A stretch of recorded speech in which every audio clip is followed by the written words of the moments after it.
murmura solas al hablar. ¿Quién contó la arena en el mar? Reyes, pueblos tiemblan a su voz. La creación le rinde adoración. Contempla a Dios, en su trono está, venid y adoradle. Contempla al Rey, nadie es como Él, venid y adoradle.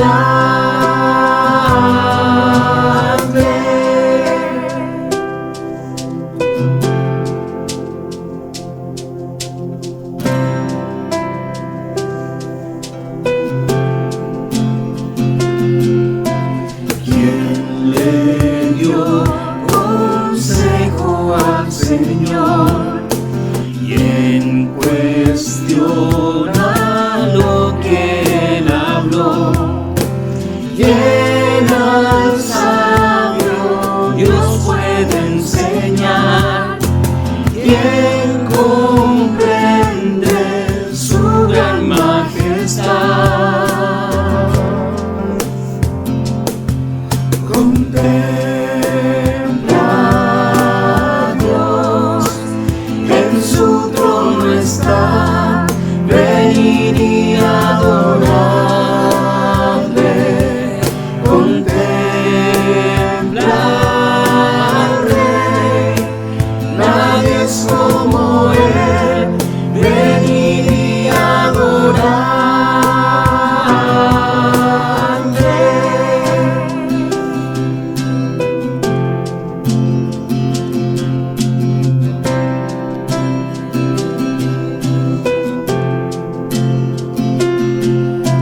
¿Quién sufrió los clavos en dolor?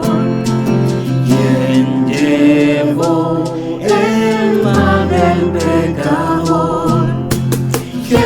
Jesucristo, humilde al perecer, ha triunfado y reina con poder.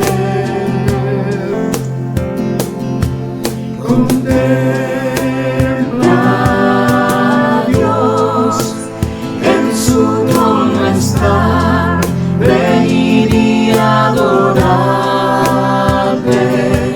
Contempla al Rey, nadie es como Él, venid y adoradle.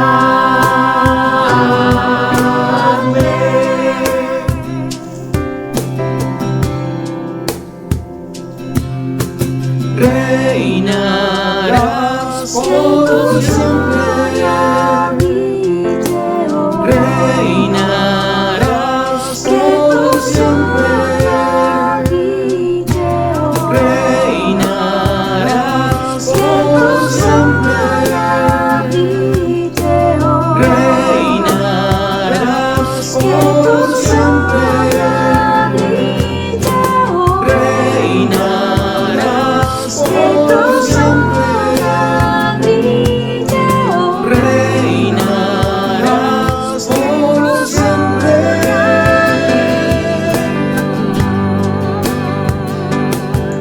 Contempla a Dios, en su trono está, venid y adoradle. Contempla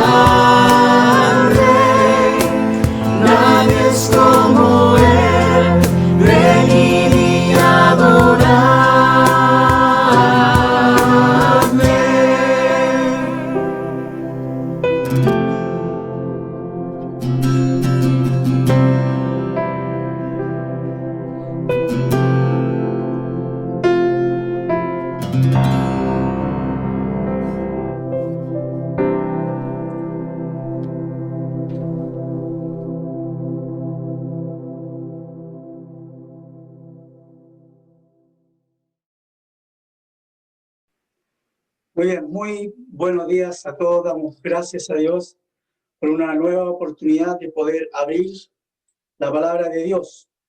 La semana pasada empezamos un estudio del libro de Segunda de Timoteo y pido que abran sus Biblias ahí en Segunda de Timoteo porque ahí es donde vamos a centrarnos. Vamos a mirar otros textos de la Biblia, pero nuestro texto principal está ahí en Segunda de Timoteo. Un repasito cortito para aquellos que no alcanzaron a estar la semana pasada o se olvidaron algunos detallitos, ¿no es cierto? Entendemos que esta carta fue escrita, como lo dice al comienzo, en el primer versículo, la primera palabra que aparece ahí en la carta es Pablo, ¿sí? Pablo, apóstol de Jesucristo. Esta carta fue escrita por Pablo, más o menos en el año entre los años 65 y 67 después de Cristo, desde la prisión en Roma, ¿sí? Desde la prisión en Roma, ahí le estaba esperando ser ejecutado, como lo dice en los capítulos finales. Él reconoce, ¿no es cierto?, que está en sus últimos días.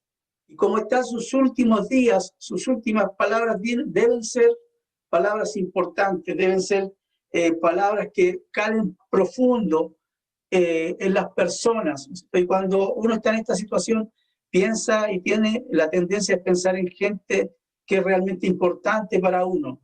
Pablo piensa en su hijo, él lo llama mi hijo amado, Timoteo, a quien él había estado discipulando, en quien él había estado gastando tiempo en su vida. Usted lo puede ver, ¿no es cierto?, en el libro de Hechos, capítulo 16, ahí donde marca el momento en que ellos se conocen y cómo desde ese momento en adelante están todo el tiempo juntos, trabajando y sirviendo al Señor. Timoteo se pone al lado de Pablo para aprender, para conocer más acerca de la palabra de Dios y ser guiado en este camino. Y en estas últimas palabras, Pablo piensa en su hijo Timoteo y escribe estas cartas, ¿no es cierto?, esta última carta de su vida para animar a Timoteo, para exhortar a Timoteo, para mostrarle a Timoteo cuál es el deber que él debe, cuál es su deber frente a la doctrina. Y recuerde que hablamos acerca de la semana pasada, ¿no es cierto?, cuando nos referimos a la doctrina, no nos referimos a un conjunto de leyes y de enseñanzas medias nebulosas, sino que o subjetivas, sino que nos referimos a la vida cristiana, a la doctrina. Es lo que nos lleva a andar. Recuerdan que lo mencionamos en algún momento, el andar en la vida cristiana es lo que Pablo está buscando en Timoteo. Empieza a practicar lo que aprendiste, ¿sí? Y en ese practicar y en ese desafío que le deja a Timoteo, le entrega esta carta. Recuerde que resumimos la carta en solo 4 palabras. El pastor Jensen nos lo enseñó, un sistema bien interesante, ¿no es cierto?, la semana pasada con las iniciales. Era repepre, algo así, ¿no es cierto? ¿Sí? Y recuerden, capítulo 1, muevan su boquita, a ver si los veo. Reténla, perfecto, los veo. Capítulo 2, enséñala. Capítulo 3, permanece en ella. Permanece en ella, también dijimos persiste, pero nos vamos a quedar con permanece en ella, ¿sí? Permanece en ella. Capítulo 4, predícala. Predícala. Pablo le decía a Timoteo, ¿no es cierto?, retén la preciosa doctrina, enseña correctamente la doctrina, permanece en la verdadera doctrina y finalmente predica con autoridad la sana doctrina. Y eso es el desafío que tenemos hoy. Nosotros también, los hijos de Dios, estamos en los últimos tiempos y el apóstol Pablo se va a referir también con Timoteo a esto, cuál debe ser nuestra actitud frente a esta situación. Pero nuestro deber, desde el tiempo de Timoteo hasta hoy, que han pasado casi 2000 años, es el mismo. Es el mismo. Retener la doctrina, enseñar la doctrina, permanecer en la doctrina, predicar la doctrina.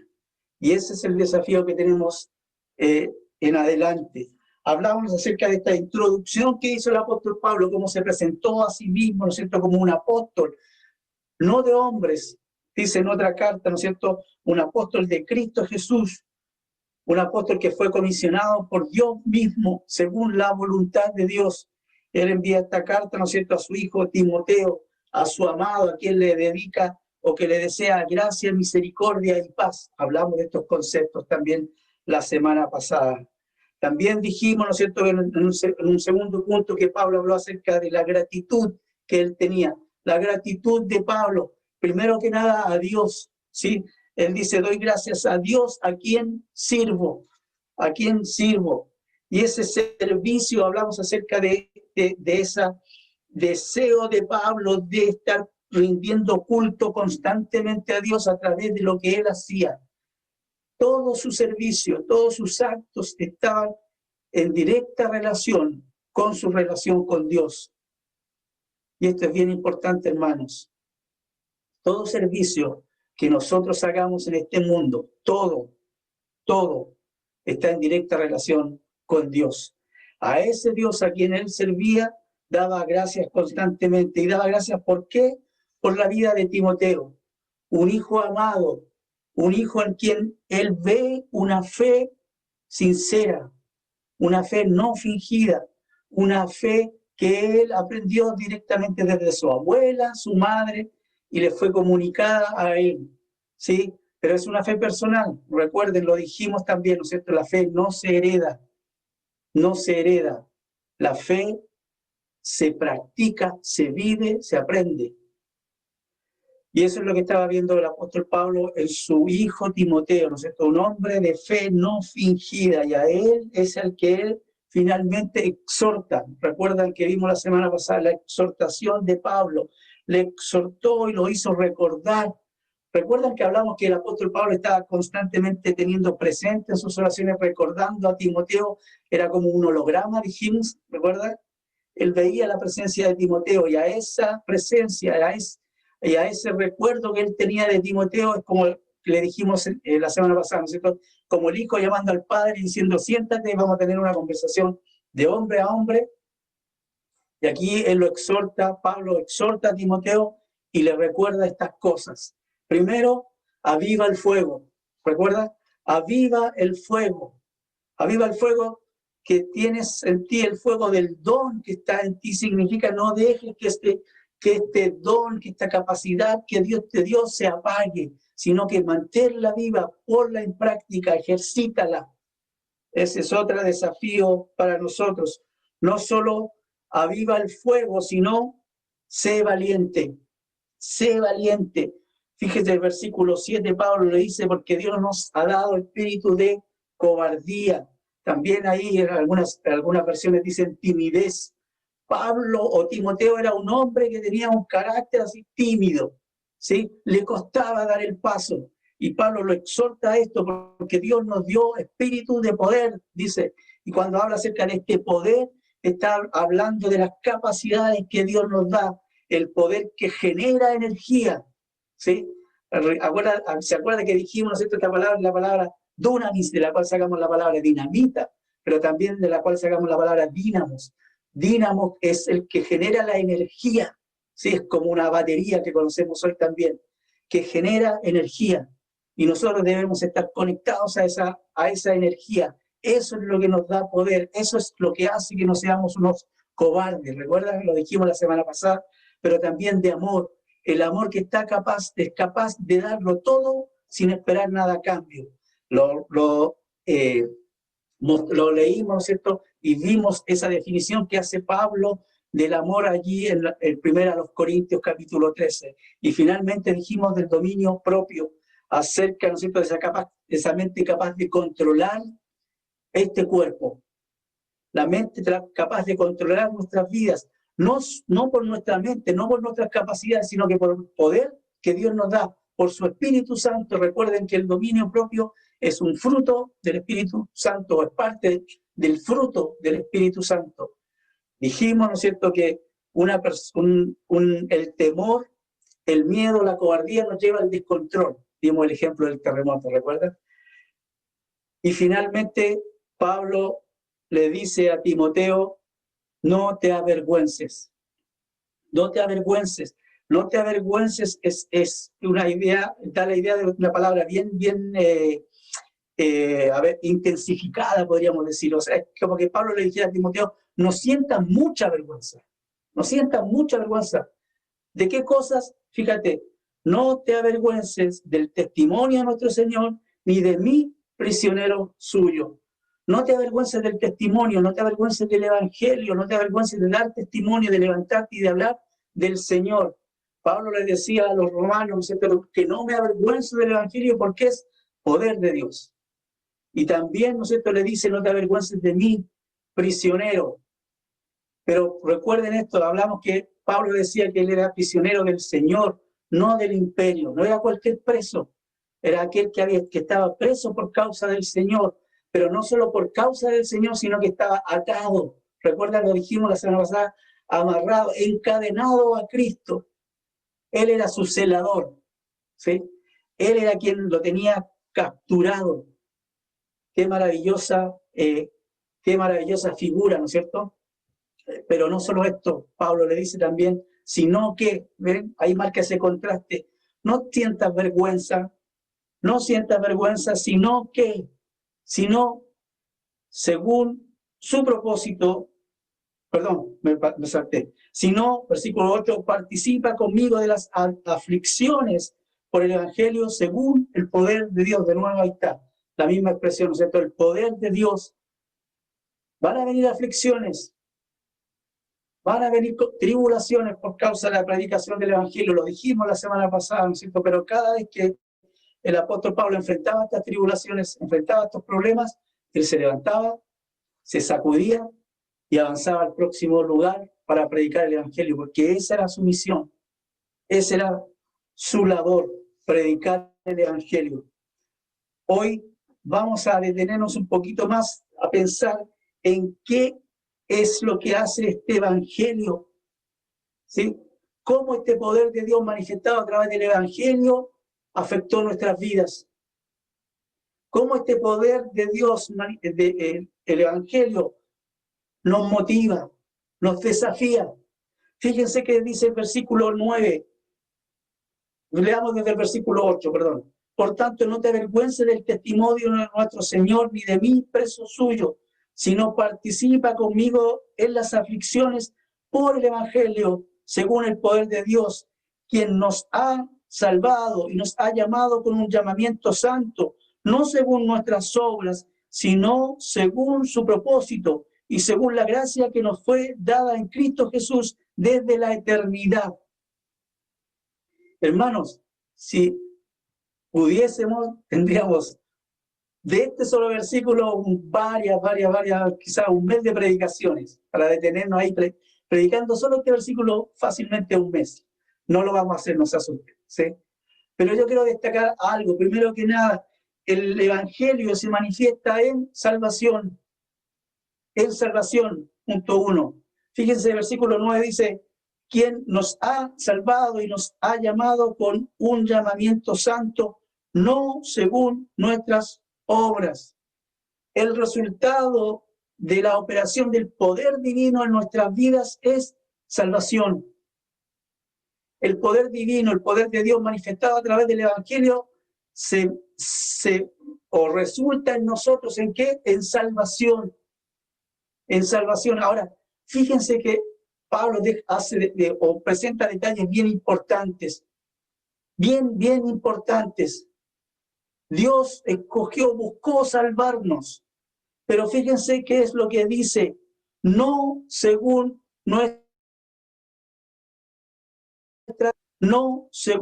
nuestras obras. ¿Qué versículo se le viene a la cabeza inmediatamente? Aquí es cuando extraño estar en presencial, ¿no es cierto? Y escuchar sus voces, escuchar esos murmullos que de repente cuando todos dicen algo, pero yo no entiendo nada desde arriba, ¿no es cierto? Pero, ¿qué versículo viene a la cabeza inmediatamente?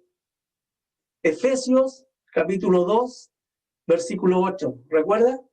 Efesios, capítulo 2, versículo 8, dice, no por obras, para que nadie se gloríe. Pablo dice, por gracia habéis sido salvados. Por gracia habéis sido salvados. no por obras, para que nadie se gloríe. Y aquí Pablo lo quiere marcar nuevamente, no según nuestras obras, no según nuestras obras. La salvación no depende de mí, no depende de lo que yo haga, no depende de qué tan bueno sea ni qué tan malo sea. Dios es quien según su voluntad nos salva. Él fue quien planificó nuestra salvación.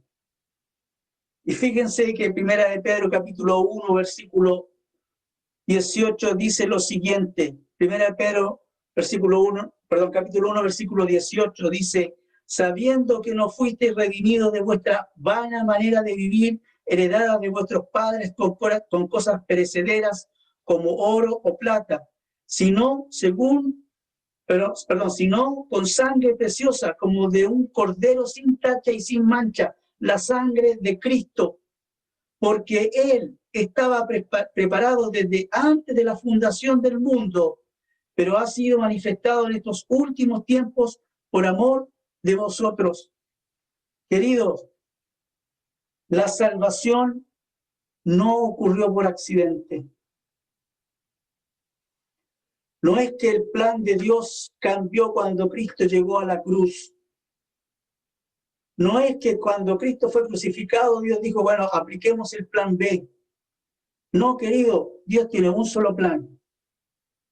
El plan de Dios, quien fue preparado desde la fundación del mundo. Alguien dijo, o Samuel Pérez Millo dice en su libro, cuando Dios dijo, sea la luz, dijo también, sea la cruz. Maravillosa palabra, ¿no? Maravillosas palabras. Se las repito. Cuando Dios dijo, sea la luz, dijo también, sea la cruz. Dios tenía un plan maravilloso desde la fundación del mundo. Él planificó la salvación. Pero no solo Él la planificó, sino que también Él la ejecutó. Pablo, escribiendo a los Gálatas, el año antepasado estudiamos este pasaje, ¿recuerdan? Capítulo 4, versículo 4 dice, pero cuando vino la plenitud del tiempo, Dios envió a su Hijo nacido de mujer, nacido bajo la ley, a fin de que redimiera a los que estaban bajo la ley, para que recibiéramos la adopción de hijos. Gálatas capítulo 4, versículos 4 y 5. Dios tenía planificado el tiempo, pero también lo ejecutó en el momento justo. Cuando vino la plenitud del tiempo, en el momento exacto, cuando Él lo determinó, ahí vino Cristo. Ahí vivió Cristo con nosotros, estuvo con nosotros, y no solo eso, sino que también fue a la cruz en el momento justo, cuando Dios así lo tenía determinado.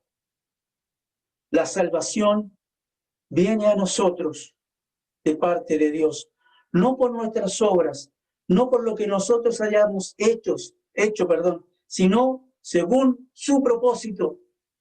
¿Y cuál es el propósito de Dios para este mundo? Pablo escribiendo también dice, no queriendo que ninguno perezca, sino que todos procedan al arrepentimiento. El propósito de Dios es salvar, es salvar. Y hoy yo quiero enfrentarte con esta verdad, querido amigo, querida amiga. Si es que tú nunca has hecho esta decisión, si tú nunca has llegado al punto de enfrentarte a Dios y decirle a Dios, te necesito, me doy cuenta por lo que estoy estudiando que no soy salvo. Dios te dice, hoy es el momento. Dios quiere salvarte. Quiere que reconozca que eres un pecador y como pecador no puedes obtener la salvación por ti mismo. Por gracia, dice Dios, por gracia, Él te ofrece este regalo gratuito. Tú no tienes que hacer nada. Solo creer y recibir. Esa es la oportunidad que Dios nos da, porque la gracia o la salvación no es según nuestras obras, sino según su propósito.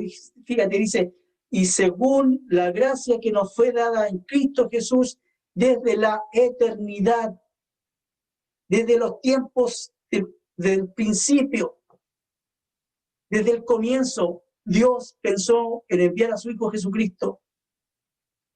Dios tenía planificado enviar a su Hijo Jesucristo por ti y por mí. Dios pensó en mí, querido.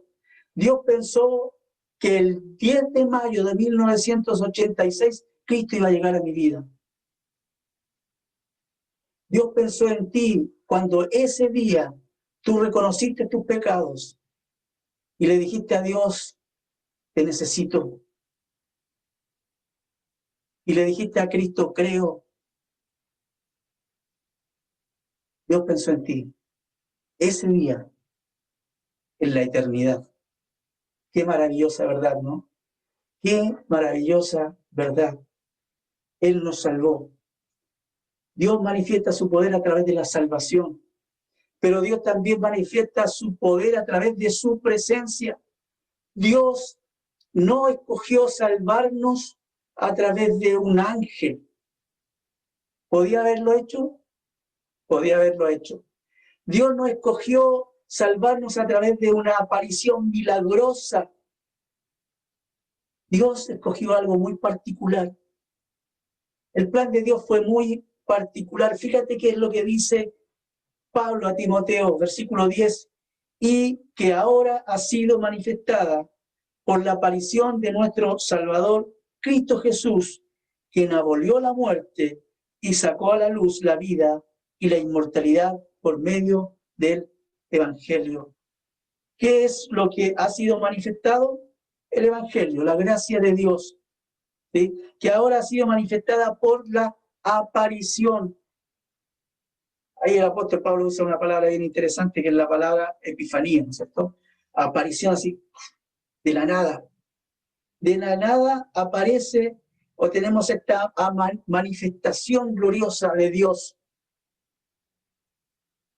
¿Cómo se manifestó Dios a nosotros?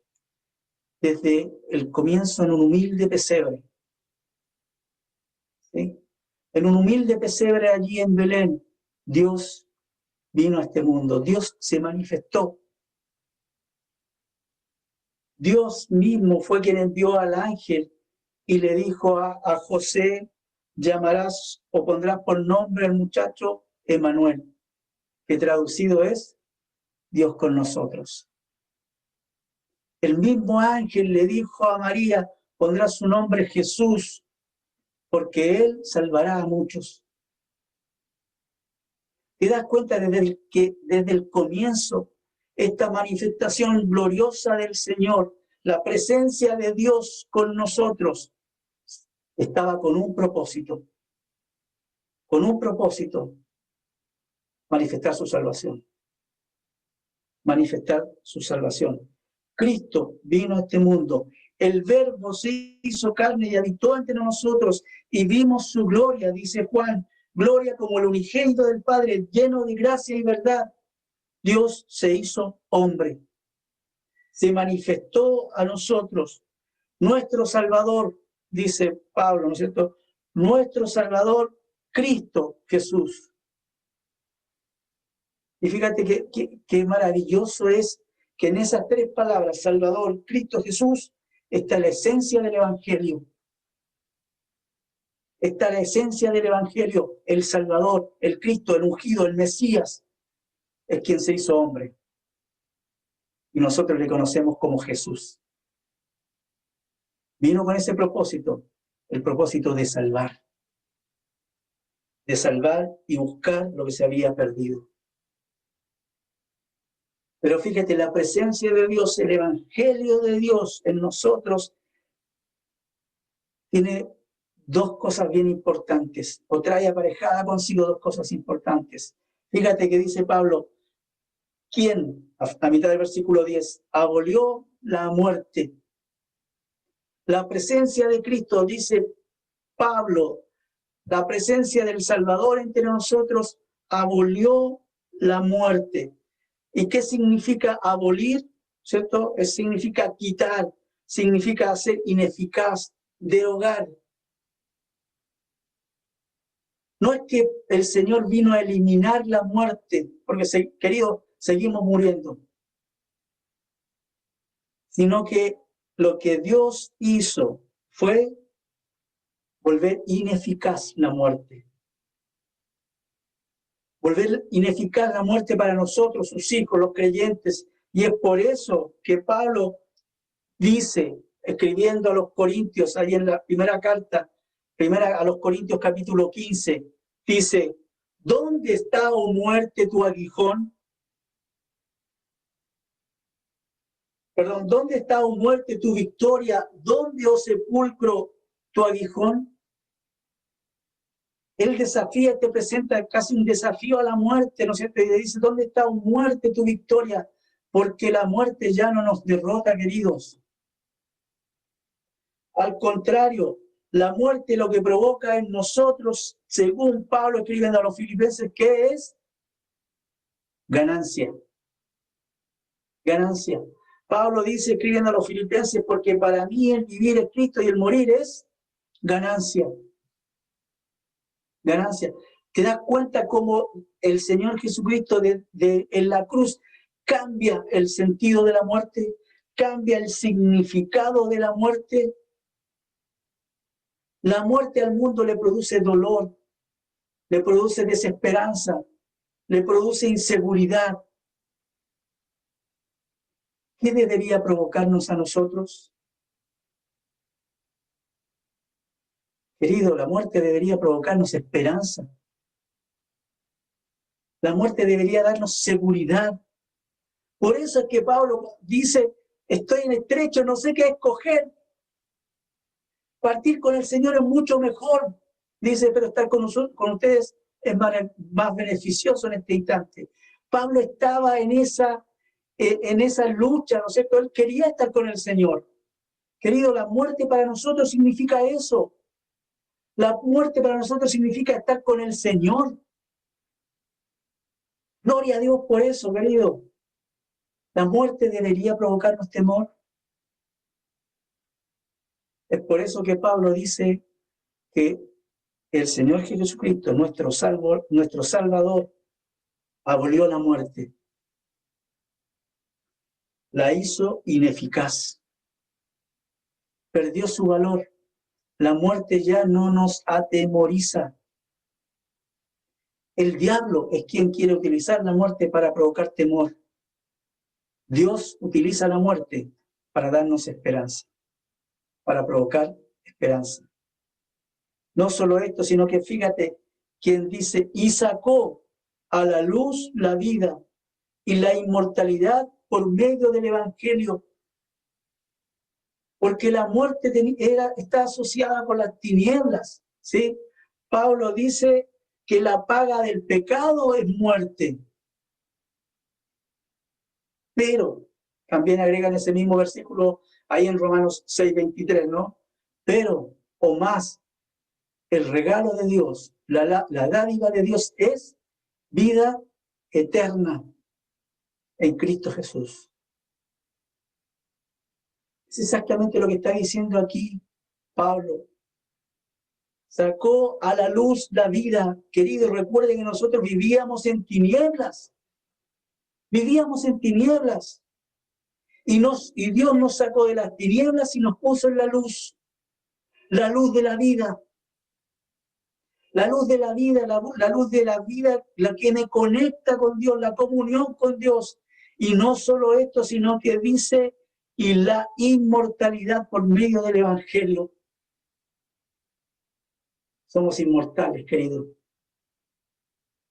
Tenemos vida eterna. Vida eterna. Fíjense, vayan ahí a 1 Corintios, capítulo 15. ¿Sí? Si tienen su Biblia, vaya ahí a 1 Corintios, capítulo 15. Versículo 53. Fíjense qué es lo que dice Pablo. Porque es necesario que esto corruptible se vista de incorrupción y esto mortal se vista de inmortalidad. Pero cuando esto corruptible se haya vestido de incorrupción y esto mortal se haya vestido de inmortalidad, entonces se cumplirá la palabra que está escrita, devorada ha sido la muerte en victoria. Y ahí vienen las palabras que leímos hace un ratito, ¿no es cierto? ¿Dónde está, oh muerte, tu victoria? ¿Y dónde, oh sepulcro, tu aguijón? Lo que Dios busca en nosotros, queridos, es eso, que entendamos que la presencia de Dios hoy nos da vida. Y no importa las circunstancias, no importa si estamos siendo atacados por una pandemia, y no importa, querido, que si hoy el virus empieza a mutar y se pone más agresivo, no importa. Nuestra esperanza no varía. Nuestro poder no cambia, porque la presencia de Dios está en nosotros. Dios nos salvó. Dios envió su presencia a vivir en nosotros. Al Espíritu Santo está en nosotros. Cristo vino, habitó entre nosotros, dice Juan, y habitó entre nosotros y vimos su gloria. Obviamente, ¿no es cierto?, el apóstol Pablo se está refiriendo ahí a la primera venida de Cristo, pero ¿saben qué? Nosotros esperamos su próxima revelación. Cristo en algún momento volverá a este mundo y pondrá de nuevo las cosas en orden. Pero mientras tanto, ¿qué debemos hacer? Es lo que dice Pablo ahí en el versículo 11. Fíjense, versículo 11. Para el cual yo fui constituido predicador, apóstol y maestro. Pablo dice, nosotros tenemos una comisión dada por Dios. Hemos sido salvados, tenemos la presencia de Dios en nuestras vidas, pero también tenemos una misión que cumplir. Tenemos una misión que cumplir. Fíjate, él comienza diciendo, para el cual, ¿sí?, según nuestras Biblias, para el cual. Pero mi Biblia tiene un numerito ahí al lado, yo no sé si usted en su Biblia tiene ese numerito, ¿no es cierto? Y usted puede ver la referencia al lado que dice, o del cual. Pues se está refiriendo al Evangelio, se está refiriendo al Señor Jesucristo. Y dice que de ese Evangelio, de ese Señor, es quien Él ha sido puesto, quien ha sido colocado, quien ha sido designado o destinado, ¿para qué? Para ser un predicador, un apóstol y un maestro. Cada uno de nosotros, como hijos de Dios, tiene esa misión en este mundo. Pablo dice que él fue designado, colocado, constituido, aparece en nuestra Biblia, como un predicador. ¿Sí? Esta palabra que significa o simplemente un heraldo, aquel que proclamaba las noticias del rey, ¿no es cierto? Cuando el rey quería comunicarse con el pueblo, el rey no podía salir de su palacio, no salía de su palacio, enviaba a su siervo, un heraldo, para que se parara en medio de la plaza y gritara el anuncio del rey, ¿no es cierto? Habría el edicto que el rey quería comunicar al pueblo. ¿Y sabes qué? Esa es la misma figura que el apóstol Pablo utiliza para decir, yo soy enviado por Dios para comunicar la verdad de Dios a este mundo. Soy un heraldo a quien Dios ha comisionado, entregado esta misión. Anuncia la verdad. Anuncia mi palabra a este mundo. Querido, este trabajo, esta comisión, no está destinada simplemente para un grupo selecto de personas. No está dada para los pastores simplemente. No está dada para los líderes de ministerio simplemente. Cada uno de nosotros es un vocero de Dios. Cada uno de nosotros, cada uno de ustedes es un heraldo de Cristo. Y está llamado a anunciar la palabra de Dios a este mundo.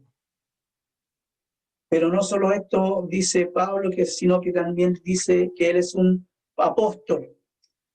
Y aquí sí podemos hablar, ¿no es cierto?, de una persona especialmente destinada con una función específica, un don fundacional, ¿sí?, que estaba destinado o estaba restringido a ese grupo de personas. Dice la Biblia, ¿no es cierto?, que estuvieron con el Señor Jesucristo en este mundo, que escucharon en forma audible sus enseñanzas y que fueron testigos de su resurrección. Ellos son los apóstoles. Pablo dice en algún pasaje de la Biblia, ¿no es cierto?, de los cuales yo fui el último, ¿sí? A él también el Señor se le apareció, a él también le enseñó personalmente, él fue testigo del Cristo resucitado. Pero finalmente Pablo dice, maestro.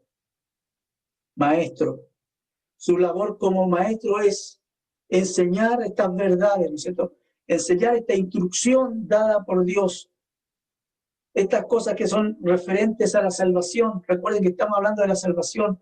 Nosotros tenemos que salir a enseñar esta salvación. Fíjense cuáles fueron las últimas palabras del Señor registradas por el evangelista Mateo. Nosotros quizás las conocemos de memoria, ¿no es cierto? Cuando Mateo escribe las últimas palabras del Señor ahí en su evangelio, en el capítulo 28 y el versículo 19 y 20. Lo que nosotros llamamos como la gran comisión, fíjese. Él les dice, id pues y haced discípulos de todas las naciones, bautizándolos en el nombre del Padre, del Hijo y del Espíritu Santo. Versículo 20, enseñándoles a guardar todo lo que os he mandado. Y he aquí, estoy con vosotros todos los días hasta el fin del mundo. Es una labor entregada a cada uno de nosotros también, queridos. Tú no necesitas ser un maestro con un título especial, ¿no es cierto?, para enseñar la palabra de Dios. Todos hemos sido comisionados por Dios para predicar el Evangelio, para enseñar el Evangelio, para hacer discípulos. Esa es la labor que tenemos. Esa es la función que hoy tenemos. Dios nos salvó.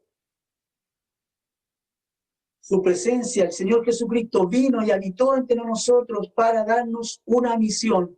Y esa misión es predicar el Evangelio, anunciar su verdad a este mundo.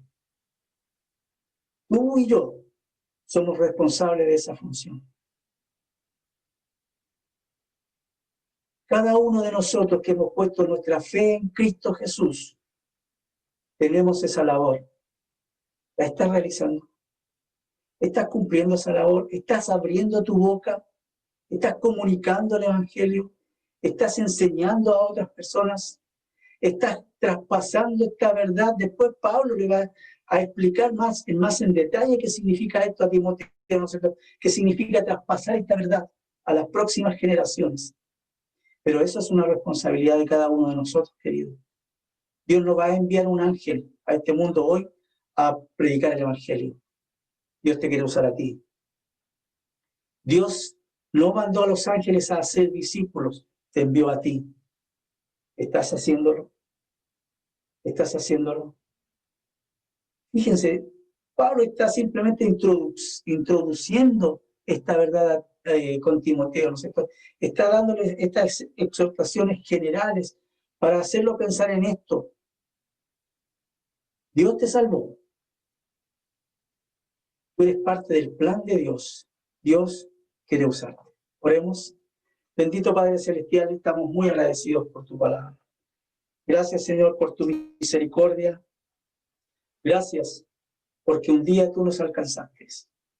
Mientras estábamos muertos en nuestros delitos y pecados, Cristo interfirió en nuestras vidas. Cristo apareció en nuestros corazones y nos mostró el camino. Yo soy el camino, la resurrección y la vida. Nadie viene al Padre sino por mí. Bendita verdad que hoy nosotros, como hijos tuyos, estamos enviados por ti a comunicar a este mundo. Ayúdanos, Señor, a no permanecer en silencio. Ayúdanos a anunciar esta verdad a este mundo, a convertirnos en predicadores de tu verdad. Ayúdanos a convertirnos en maestros de tu verdad a este mundo que tanto, tanto te necesita. Te alabamos, Señor, te honramos. Gracias por tu misericordia. Gracias por tu gracia para nuestras vidas. Oramos en el nombre del Señor Jesucristo. Amén. Que el Señor les bendiga, hermanos.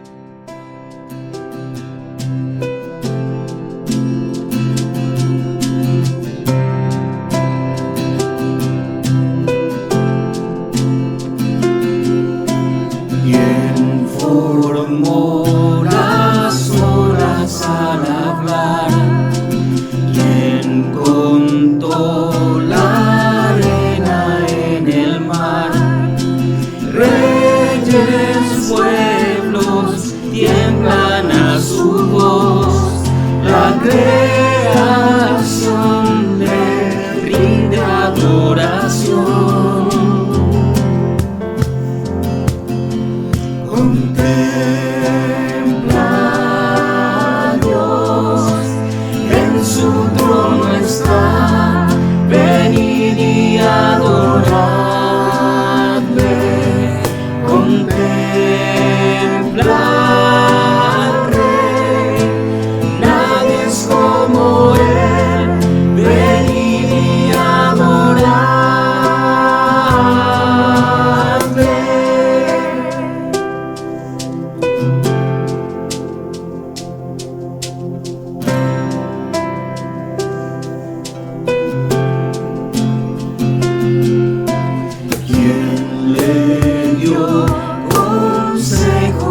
Señor, y en cuestión a lo que él habló, quien al sabio Dios puede enseñar, quien comprende su gran majestad.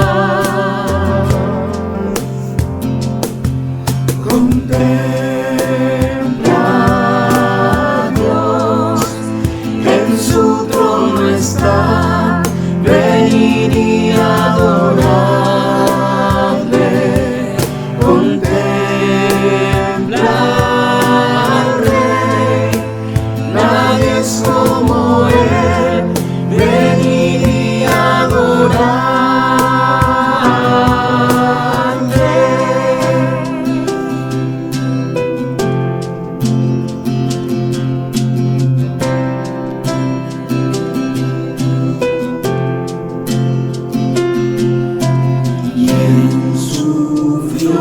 Los clavos en dolor, quien llevó el mal del pecador.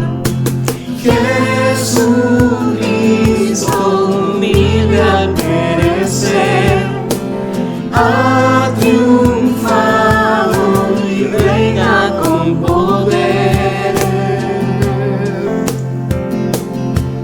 Contempla a Dios, en su trono está, venid y adoradle. Contempla al Rey, nadie es como él, venid y adoradle.